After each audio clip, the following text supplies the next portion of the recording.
Welcome to the daily update. This is being prepared Thursday, August 4th, where we'll look at the action in the market today and then see how things look for Friday, August 5th. And it should not really be a surprise. We saw a pretty narrow day. There wasn't a real spread between the high and the low for the day. We ended up being slightly down, but the NASDAQ was up. So when we get to a little bit of a short-term overbought condition, and we just kind of move sideways, that's pretty positive right now. Now, we just have to take this one day at a time. We have a big report coming out Friday. That's the employment situation report. That's considered to be the most important economic report of the month. We'll have to see what's happening because we have this debate going back and forth. Well, it's not really going back and forth. It's just out there that we're in a recession according to the definition of a GDP. But then you have others saying, no, employment is still doing quite well. We're going to latch onto that positive thing and justify our position based on that. Well, let's see if Friday's session helps shed any light on that. If we start seeing employment really suffer or slow down, or the unemployment rate starts to go up, or the number of new jobs that they're expecting is a lot less, that might suggest that maybe employment isn't as good as we thought it was. Now, if the report comes in at what they're expecting or even above, then that might just delay this kind of gray area right now from being more solved of if we're in a recession or not. All right, so let's go back and talk about what happened on Thursday. If you had a chance to watch the video for Thursday, I recorded a very short one because I was having internet issues as construction is going on around me. After a little bit of time, I was able to record the full-blown video, but that got posted right about when the market opened. So it was quite a bit later than what I usually post. What I covered in yesterday's video is not a lot different than what I'll talk about in today's video. So I won't break it down as much as I did in yesterday's video because I'm just repeating myself over and over. But it feels good to be back doing the longer videos, and I'll always do those as I'm able to. While I'm thinking about this, let me know. I know a lot of you like the longer videos, and that's fine. And I like doing the longer videos. But I also know that you're very busy and you can't watch every video every day. Do you want me to continue to develop some kind of an idea where I just have like a highlight? I used to do a snapshot video where I just covered the main points of what's happening. And that is supposed to be a lot shorter. And then I go into more depth with each longer version of the daily video. What do you think about that? For a while, I had two videos up there, a short one and then the longer one. Do you want me to continue exploring something like that so that you can just kind of get the gist of things? Because like Thursday's session, not really all that changed. So if you watched the video for Thursday and now you're watching the video for Friday, you're going to be hearing and seeing a lot of the same things. So I don't want to just duplicate things. And here I have a nice little message, if we get to the point where not really anything substantial has changed from one day to the next. Anyway, think about that. If you want to voice something, please send me an email. The spxinvesting@gmail.com is still the main email address for the foreseeable future. All right, let's go back and talk about what happened. At the open, we did have a lower open, a little bit of a gap, but not much. And we then, as the open started to work itself out, we ended up going below the daily pivot at 41.44. The low was actually lower than that, but this was where the pivot level was at. As the day went on, prices pretty much bounced between the daily pivot and back up to the unchanged level, which is kind of a built-in support or resistance level each day. Since we were negative, that acted as resistance. We actually went positive a little bit there later on. We ended up being down just 0.08%. So almost unchanged on the day. Volume dropped back down to below average. You have a lot of people or a lot of investors who didn't want to take really big positions ahead of the employment report because that's coming into play. It's always into play, but now it seems to have a little bit more importance because of the recession debate that we're having right now. So ahead of that, people just want to wait and see what's going to come out on Friday. Is that going to make the situation any clearer? And then maybe some action will happen. So our technicals, they're still looking positive overall. We have some short-term overbought indications. Some of those are worn off, but for the most part, things are looking pretty positive right now from a technical analysis standpoint. But we have a lot of concerns out there: inflation and interest rates, the geopolitical list, which the market isn't all that focused on anything geopolitically right now. But as I usually say, that can change really fast if something happens somewhere. Earnings are coming out. We've got a lot of earnings reports that are being released. And then, as I allude to in the last part here, recession fears, because we have different definitions flying around. So, and I had a very astute watcher of the video tell me yesterday, well, I mentioned a depression, and somebody stated, well, we're not going to go into a depression because they'll just change the definition of what a depression is. So, yeah, that was pretty clever, I thought. All right, so let's talk about what happened. We had a very narrow daily range for the day. And this FOMO, the fear of missing out, we're still positive right now. You have a lot of disbelief. You have a lot of people that are totally convinced that we're just bouncing up before we're getting ready to go lower. And that may be what happens. But the evidence that we're looking at right now shows things a lot stronger. But people don't look at the same things that we look at, so they don't reach the same conclusions. And if we do start to go higher, they're going to be like, wait a minute, I thought the market was going to go down and now it's going up. Oh, I might be missing out on something. I better jump in. And when a lot of folks end up doing that at the same time, sometimes you might see a little bit of a gain in your position. But as we saw last spring, that ended up being about the top. When everybody said, okay, I guess we are going higher, they jumped in and then we started going lower. All right.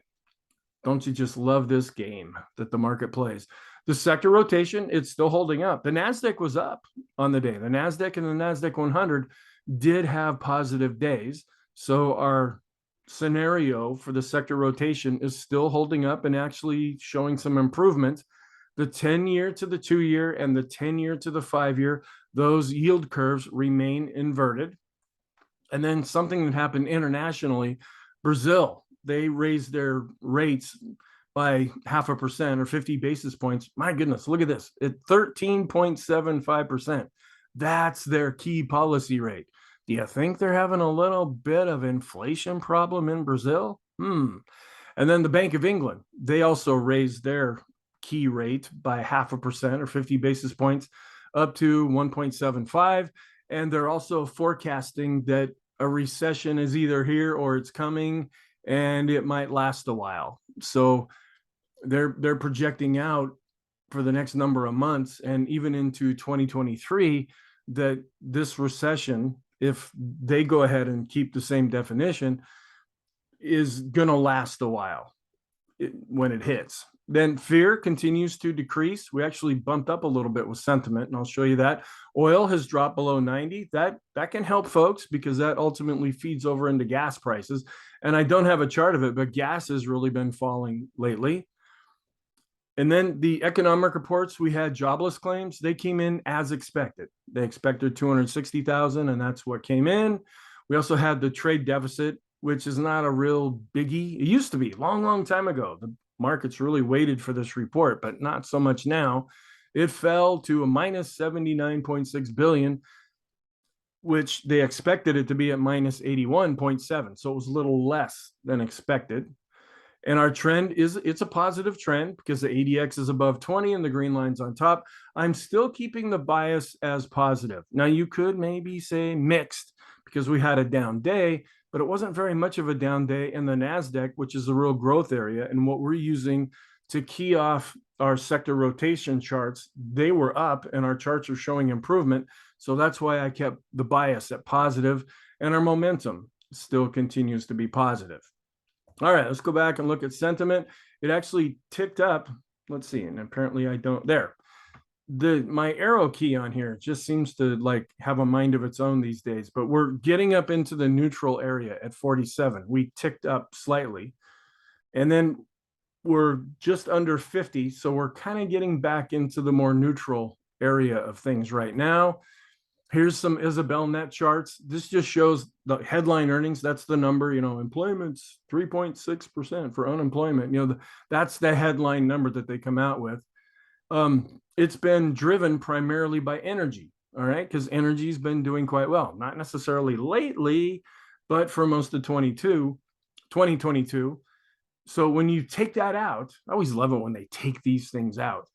And here's the chart showing this kind of blue with the two blue dots here. They call it the blended earnings growth, where it's declining, but not as much. If you take out the energy, it's falling a lot more. So it's energy which has been giving some of the corporations out there their profits. All right, then here's the Fed funds target rate. This changes daily when we have the Fed watch tool charts that I often show, especially in the weekend videos, where it just shows how the Fed funds rate has been increased. They're now thinking, remember when it used to be at 3%? Well, now we're getting up to the 3.4% area, but the futures market is actually suggesting that interest rates are going to come down into the future. But we don't know this. We can just look at this and go, okay, that's interesting. I'll keep that in the back of my mind, but we can't really make decisions off of this. This is another recession probability indicator, and it's quite high right now. It's really spiking up. It's higher than what we saw back in 2007 into 2008. It's quite a bit higher than what we saw during the COVID plunge. And so this is suggesting that there's a high probability that a recession, either we're in one or it's going to be happening, no matter how you define it. This is the corrections, just going all the way back to the 2009 lows. That was the end of the great financial crisis. And we have a couple of trend lines up here that just show how things have gone up since then. And this just shows when we fell down 10% from the high, that was the level that we were at. And then if we go down 20, 30, 40, blah, blah, blah, blah, you have a lot of people who are really suggesting that we might go down to this 40 or even 50% retracement level. We don't really know what's going to happen. We just follow the charts, and right now they're positive. Who knows? A week from now, the stock market might be just going down faster than you can run. But for right now, things are looking okay. Here is our kind of internal look at our sector rotation, where we had value down over 0.5%, but growth was up 0.4%. So they outperformed, and this has helped some of our charts to show some improvement. We had the weekly survey of individual investors. They had been extreme negative. Well, they're starting to get a little more optimistic now, even though it's still below zero. So they're kind of fearful, but they're not as fearful as they were. Here's the VIX, which for the S&P on a down day, the line actually closed down, and we're seeing volatility, or the VIX, really starting to come down right now, which might suggest some complacency. And when I bring that up, I mean because of hedging. So if you buy a stock, generally you will, let's say, buy a put option against that so that you can replace anything that's lost if the stock goes down, because the value of the put goes up. And that's one of the strategies I teach in my courses. Well, that bites into your overall returns. I mean, just think about it. All the insurance that you have in your life, you still have to pay that month after month after month, and your house didn't burn down. Your car didn't get in an accident. You're still feeling fine. You're not sick, but you still have to pay for that insurance anyway. And that really bites into your disposable income that you might have to do other things. Well, the stock market kind of has a little bit of a choice here, where they can choose to have insurance or hedge their positions, but that bites into their overall returns. And 2022 has been very difficult to find any kind of good returns. So they don't want to apply the hedging or buy the protection if they don't have to. And But then if we really start going down, man, this VIX is going to turn right back around and go back up, because that's what the VIX does. It measures the option activity in the S&P 500. So we want to be a little careful. When this drops really low, that means that there's not a lot of protection out there. And a lot of times that can signal a top, or that the market's getting a little too comfortable. And that has a tendency to go in the other direction. Here's the VIX of the VIX also showing a decline. We have a little bit of a decline also in the RIDEX bear bull ratio. It's still kind of in the middle here, but you have a lot of people that are fearful, so they're in the bearish funds. You have some other folks that are more optimistic, so they're in the bullish funds. Here's the daily chart of the Ulcer Index, which really is not helping us. Here's the weekly chart. It's declining a little bit right now. Here's the mass index. And I brought this out in yesterday's video, but we are going off a valid signal right now. And we use the other charts to say, okay, it's probably going to go up from here, because that's what we see happening with the other charts that we're looking at. And we don't even need a chart to see that the S&P has been going up recently. I shouldn't say that. We need a chart. We don't need any indicators on that chart to see that. We're down 13.84% from the all-time high. The equity put call ratio, it declined slightly, and it's also declining with the 5-period moving average. Support and resistance, here are the pivot levels for Friday. Now, we had a real narrow trading range on Thursday. So getting to R1, R2, S1, S2, that could happen pretty quickly after the employment situation report comes out. So if you calculate these, you might want to have either R3 or S3 on hand, just in case. Now, it could end up being that Friday's very boring because the report didn't really do anything to cause any conviction, either up or down, but we just want to be prepared anyway. Here's the daily chart, where we're showing the 200-day moving average is getting really close to this trend line. We do have some resistance above where we're at right now, but things are still holding up fairly well. Here are the pivot points for the month of August, the standard ones that I use, and then the DeMark and Fib levels also. Fibonacci retracement levels, not really anything changed. We were just down slightly. So we want to be able to, first of all, break above this high set back in June. You see there's a little spike up in this chart. If we can go above that, because that's acting as resistance, and that ended up being R2 in yesterday's session. I didn't bring that up. But if something positive happens and they like the employment reports, can we break above that? That's the first line of resistance. And then we have other areas above that. So we just want to keep an eye on this stuff. All right, the different sectors. Energy, man, it was down hard in yesterday's session. It was also down in Thursday's session. It's getting hit right now. And then we had staples that were also down. It was kind of 50-50 across the board. You had tech and communication up slightly, but nothing too gangbuster. And here's the scooter score showing the utilities and discretionary.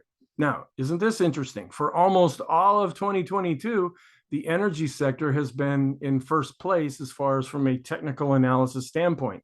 See how it's dropped? It was in second place yesterday. Now it's dropped below 90, and it's starting to go down the list a little bit.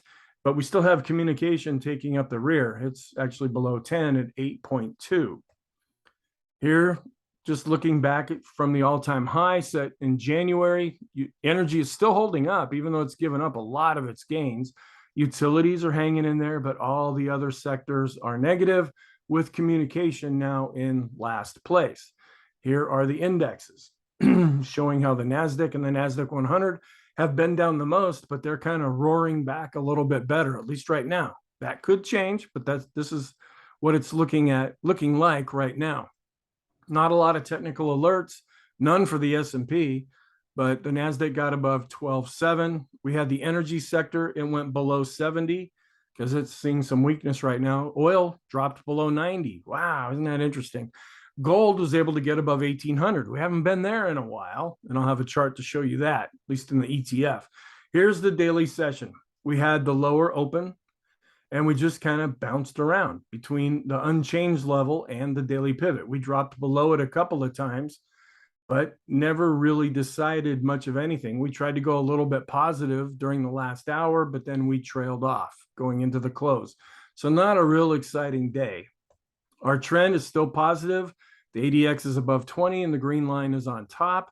The Arun is still looking more positive. The oscillator is positive because buyers are in control right now. Sellers are dropping off. Breadth, kind of a little bit of a decline based on price and volume. And the advanced decline ratio, a little bit of a decline, but still positive. We saw, this is interesting. We saw a little bit of a tick up in the new highs, and that was enough to turn the 5-period moving average back up. Or the 10-period, it's still flat for right now.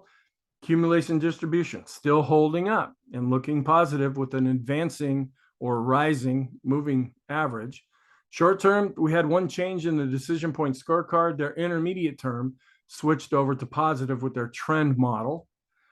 Here's our moving average tree. We're still dancing around the 100-period moving average for the most part. Stochc RSI still looking extreme positive, as is the Williams percentar. Force index, not really extreme, but still positive. This is also another little concern. We're seeing again, the Swinland trading oscillator continues to decline based on price and volume. McClellan oscillator, a little bit of a decline because we had a slight down day. And the 20-period exponential moving average declined. So did the 50, and the 200 was flat on the day. Stochastics are still looking a little bit toppy across all the different calculations that I use. Intermediate term, here's the 100-day moving average. We're still above that. If we decline, will either one of these moving averages provide support? Rate of change. After giving an extreme positive reading, we've now dropped down off of that. So that part of the short-term scenario of being overbought has now been worked off. And the same thing with the 50 rate of change. And the Sean trend meter, still looking positive. We're in the lighter green area. The RSI based on 9 periods, it's just barely into 70, slightly overbought. The 14 period has not reached an extreme reading. Here's our fib retracement. We're trying to get above this area where we spent a lot of the time in June. Are we going to break down from here and actually decline? Are we going to continue to go sideways, or are we going to be able to break up and take out some of this resistance? PMO still looking positive across the board. Our PMO study showing a decline on those that are rising, flat to a decline with the buy signals, and still looking okay with the PMOs that are above zero. Chaikin oscillator showing some weakness. Chaikin money flow also showing some weakness. Volume, Wednesday's session, we saw a really nice increase in volume. That did not follow through into Thursday's session. The vortex turned down a little bit with the buy, a little bit up with the sell, but still positive overall. Summation index based on price and volume continue to be positive. All of our oscillators continue to be positive. The BPI continues. It's not dropping down all that much. It's still looking a little extreme right now, but it's still positive. Ease of movement, a little bit of a decline. Ultimate oscillator actually moved up a little bit and just barely underneath the extreme positive level. Here's our intermediate term rainbow. We're still above all of the moving averages for right now. The CCI 14 and 20 continue to be extreme positive. Money flow is still looking positive. The TTM squeeze also still looking positive. Our different charts, you're going to hear a lot of the same thing. Heiken Ashi, positive. Kigi, positive. Renko, positive. 3-line break, positive. No change in the point and figure chart, but it's still looking positive and working off of a triple top breakout. Then we have the Elder Impulse on the SPX. It has switched back to neutral, and it is also neutral for the SPY. The SAR is still positive, and the go, no go system remains positive. Long term, here's our long term rainbow, where we're just kind of in the middle of all of the moving averages right now, and nothing was really decided in Thursday's session. Here's our longer term moving average study, a little bit of a decline with the 50, 150, and 200. Special case, trying to turn back up here, but it's going to take a lot for that to turn over positive and go above the moving average. Then the diamonds are still neutral. And here's the Dow kind of chopping sideways right now. The Qs, they're showing some strength.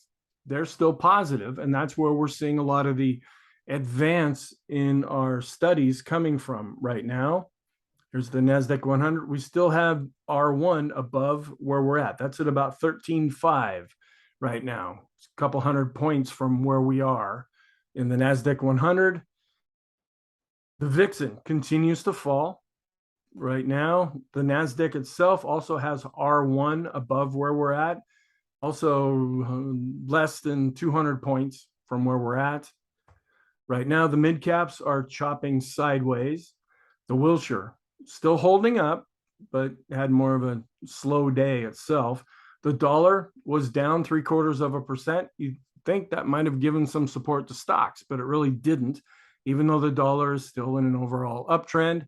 Here is the ratio between the S&P and the dollar. It's kind of ticking back up after having a pretty strong inverse relationship. Here's gold, where it was up over 1.5%, and we're coming back up to this moving average. Silver also was up less than 1%, but holding up, at least for right now, but still in an overall downtrend. Oil dropped below 90. We're at 88.54. Here's the correlation. I didn't bring these charts up because they were in this neutral land for quite a while.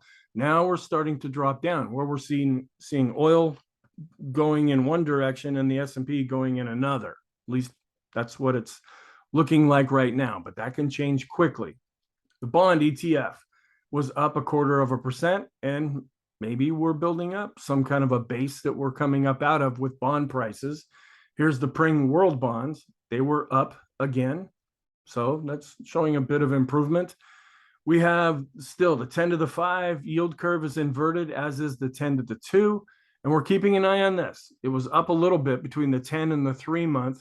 But if we drop down into this red area, that's when we really will take notice. Right now, we're just watching things. Here's the tech sector, the 10-year. They're also in a fairly strong inverse relationship. And we saw a decrease in yields across the board in Thursday's session. Here's our scenarios. We're still holding up with our 200-day simple moving average, bouncing up from being extreme, and it's still hanging in there, giving us a valid signal. When we look at the 50-period moving average, it declined a little bit, but it's still hanging in there. The mid caps are hanging in there, as are the small caps. Then this one I wanted to include again. This is another signal that I didn't include in yesterday's video, where we went extreme negative with the 10-day average of the S&P highs and lows. We're bouncing up out of that and still showing some improvement here. So that's another possible positive scenario. And we're kind of taking them all together and going, wow, things could potentially turn more positive than what they already have. This is another one. After spiking up with the VIX, why do I call this the VIX? The equity put call ratio, it's really starting to come down.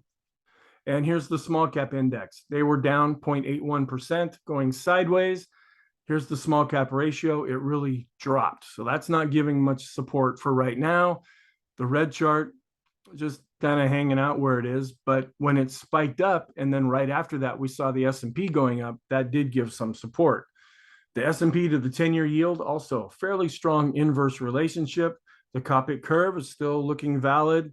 Here's our sector rotation. The Qs are going up against the SPY, discretionary is advancing, and the large cap growth are advancing against large cap value. Here we look at the large, mid, and small caps, and we're seeing advancing continue, and the moving averages also going up. Are we spiking with the 2-year yield? I ask that every day in every video. We haven't exceeded this spike yet, but we're still pretty close to that spiked reading. Staples actually look like they're improving a little bit.